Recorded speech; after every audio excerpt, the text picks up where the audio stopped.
अरे थू है खट्टर तुम पर, थू जो अपनी बहन बेटियों की सुरक्षा के लिए पहले से इंतजामात नहीं कर पाए। तो पुलिस वालों ने स्पष्ट कह दिया था कि अपनी जान खुद बचा लो, हमारे पास तो हथियार ही नहीं है, हमारे पास फोर्स नहीं है।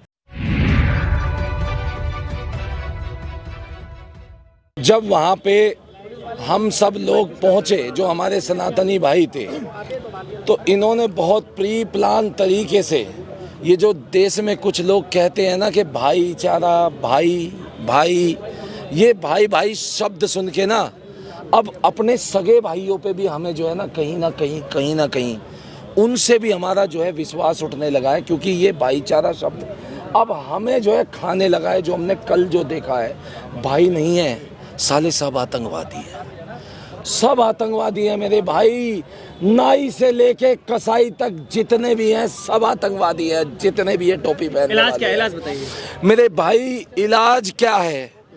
जो लोग हम सनातनियों को उस यात्रा में जब 50%, जिस यात्रा में 50% से ज़्यादा महिलाएं हों, छोटे छोटे बच्चे हों मेरे भाई, छोटे छोटे बच्चे, 8 साल की बच्ची थी, 8 साल की बच्ची, ये मीडिया नहीं दिखाएगा, खून खोल जाता है मेरे भाई, ये मीडिया नहीं दिखाएगा। एक बहन को बस में झुलसा दिया, वो उसका जो है मीडिया कभी जो है आधिकारिक रिकॉर्ड नहीं देगा। हमने अपनी देखा है वहाँ पे जो हमारी बहनें वहाँ फंसी हुई थी, 500 से ज़्यादा बहनें हमें फ़ोन करके कह रही थी कि भैया हम यहाँ से गोली खा के अगर जो मर गए तब हमारे और हमारे परिवारों को गम नहीं होगा, लेकिन यदि हमारी अस्मिता पर कोई बात आ गई तो भैया हम किस मुंह से अपने घर जाएंगे, किस मुंह से?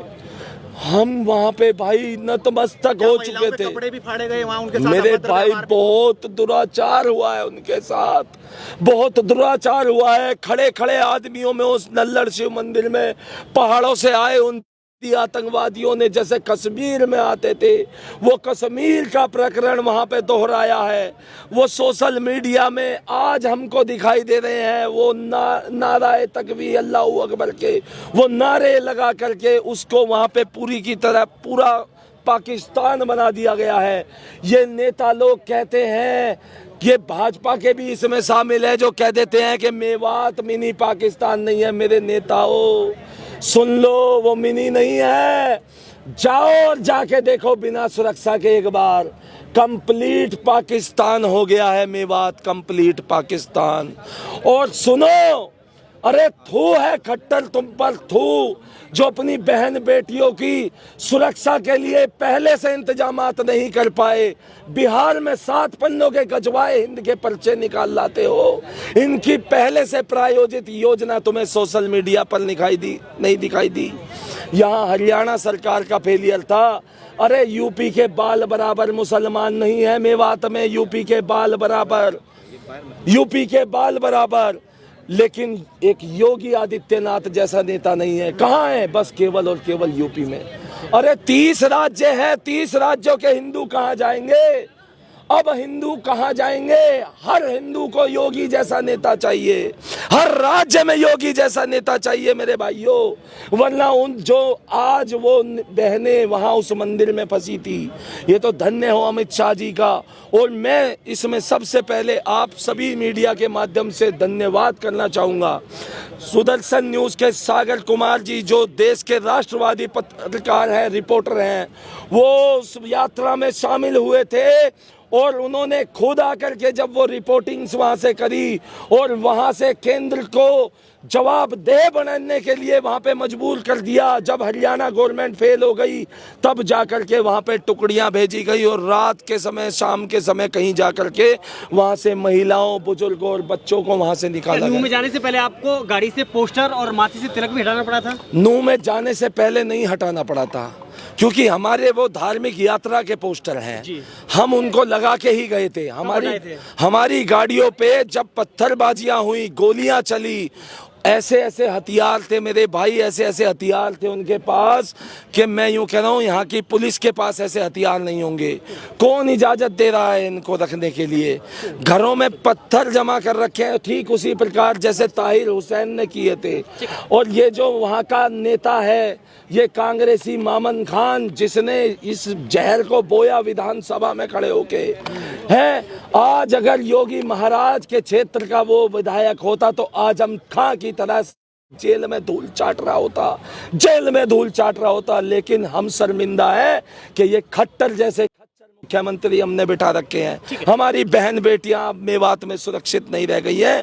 धार्मिक यात्राओं के लिए यदि हमें इजाजत लेनी पड़े तो फिर हिंदू हिंदू किस बात का है? यहाँ एक मिनट का छोटा ही आपके छोटा ही कहाँ दिखाई दे रहा भैया हम आपको पहले तो यहाँ देखिए बहुत सारा कौन कौन आग लगा हुआ, पता नहीं क्या भेज रहे थे, पूरा यहाँ पे आग लगा है, ठीक है। और ये पूरा मेरा दर्द कर रहा है। इससे ज्यादा जिनके हाथ में त्रिशूल था उनको हाथ कटाया था। जो अभी बीजेपी इतना चिल्ला के गए, उनके चेस्ट पे कट्टर हिंदू लिखा है, ठीक है।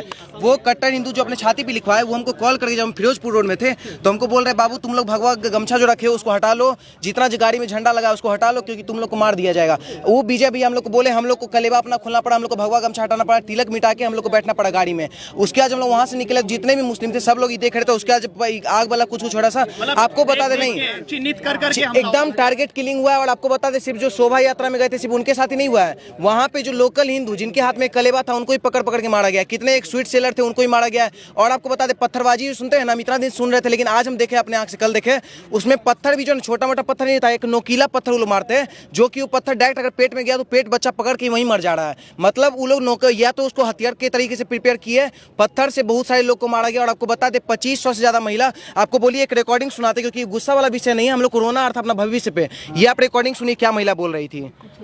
स्टार्टिंग चलाइए। पहाड़ियों से लोग आ रहे हैं। हाँ, मंदिर के पीछे पहाड़ी है, वहाँ से आना शुरू कर दिया इन लोगों ने। अच्छा, हाँ, मरने से डर नहीं लगता भाई। वैसे बताइए। कह रही है लास्ट में इनका एक शब्द है कि मरने से डर नहीं लगता है। पहाड़ियों से बीच बीच में मंदिर में जो घुसना वो लोग शुरू कर चुके हैं।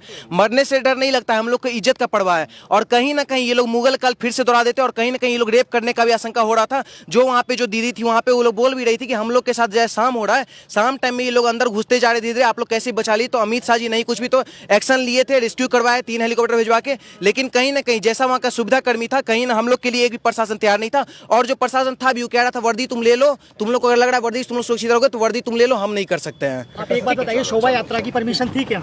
सोया जी बिल्कुल थी। आप तय रूट के अनुसार निकल रहे थे? हाँ बिल्कुल, हम लोग हर तरीके से गए। अगर ऐसा रहता तो उन लोग पहले भी तो पत्थरबाजी कर देते ना। वो पहले आपको 2-4 ऐसा पोस्ट दिखाएंगे, उस पोस्ट में ऐसा लिखा गया है कि जितने भी ड्राइवर है मेवात में वो सब डंपर लेके रेडी रहना। और आपको ऐसा ही पोस्ट दिखा देंगे जिसमें लिखा हुआ है कि सिलेंडर लेके जितना भी सोनू मोनू है सब लोग आओ। और वहां पे जो हम लोग इन किए पहले चारों तरफ से हम लोग घेर लिया गया है। हम लोग को कुछ टाइम के लिए, सही बता रहे पत्रकार महोदय, हम लोग को कुछ टाइम के लिए लगा कि गलती से हमको लगता है बाय मिस्टेक पाकिस्तान आ चुके हैं। क्योंकि जब वहां इन किए तो लग रहा था कि कहीं भागने का जगह नहीं, क्योंकि हम लोग लोकल तो वहां के थे नहीं, हम बिहार से आए थे।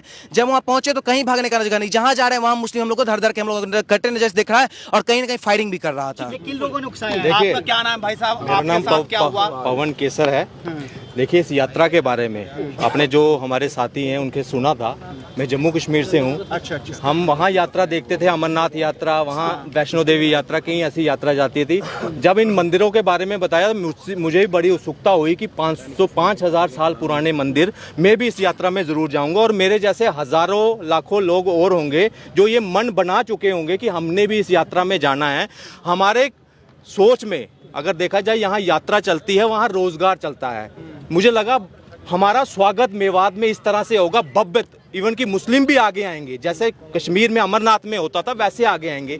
मगर हमें ये पता नहीं था कि उन्होंने घेरा की बनाया है और वो पत्थर गोलियों के साथ हमारा स्वागत करेंगे। इस तरह का जो हम कभी कश्मीर में देखा करते, खुशी होती थी कि वहाँ ख़त्म हो गया। मगर मुझे ये पता नहीं कि हमारी राजधानी के 100 किलोमीटर की दूरी पर एक नया पाकिस्तान और तैयार हो गया है। यहाँ पे जिस तरह का बर्ताव इन्होंने किया है और एक जो इसको ना अपना एक क्रूरपन जो दिखाया है ना इन्होंने, इतना तो शायद आतंकवादियों ने, उन्होंने भी तो बच्चों पे तरस खाया होगा। इन्होंने बच्चों तक को कि हाथ जोड़कर बता रहे हैं कि गाड़ी में आपके साथ भी कुछ बच्चे या कुछ महिलाएं आपके साथ भी? हमारे साथ हमारे काफ़ी बच्चे, ये विजय भाई हमारे साथ ही थे। और ऐसे हजारों बच्चे महिलाएं हमारे साथ थी। और आप सुनिए एक चीज, एक महिला का दर्द सुनिए। जब हम फोन पे संतोष जी के साथ, एक महिला हमारी थे, उनके संपर्क में थे, क्या शब्द थे उनके, ये पूरा हिंदुस्तान क्या, जो वहाँ विदेशों में भी एक मिनॉरिटी का हमारे ऊपर एक नैरेटिव चलाने की कोशिश करते हैं ना, अब इन्हीं मिनॉरिटी की एक कान भी सुनिए। महिला क्या कह रही है कि हमें मरने से डर नहीं है, जिस तरह से गोलियां चल रही हैं, जिस तरह से पूरे मंदिर को घेरा हुआ है, हमारी इज्जत, हम अगर वो लुट गई, हम तो यहाँ जोहर भी नहीं कर सकते। इस तरह की जब बातें सुनते हैं ना, कोई भी उसका, अब क्या कहें मैं, 3 घंटे वो महिला किस खौफ में वहां रही होंगी।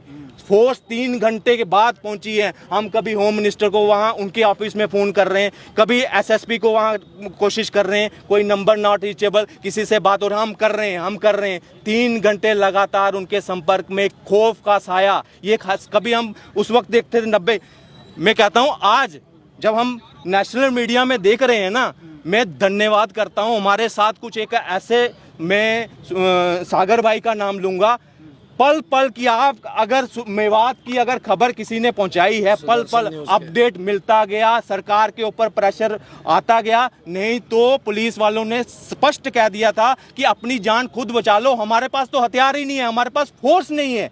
इस तरह की जब एक हमारे जो रक्षक हैं वो इस तरह की बात करें, इवन की थाना फूंक दिया गया एसएचओ के ऊपर, जब उनके ऊपर बात बनी फिर फोर्स भी पहुंची, सब कुछ हुआ। लेकिन प्रश्न एक कि अगर ये वार्षिक यात्रा है और प्रॉपर परमिशन के साथ आ रही है तो फोर्स की कमी क्यों? दूसरा, जब इस तरह का पूरा सिस्टम 1 हफ्ते पहले का वहां पे प्लानिंग हो रही थी कि हम इस तरह का कांड करेंगे, तो ये कानून व्यवस्था क्यों सोई रही, क्यों इसका प्रॉपर इन्होंने तैयारी नहीं की? ये नालायकी वहां की सरकार की थी।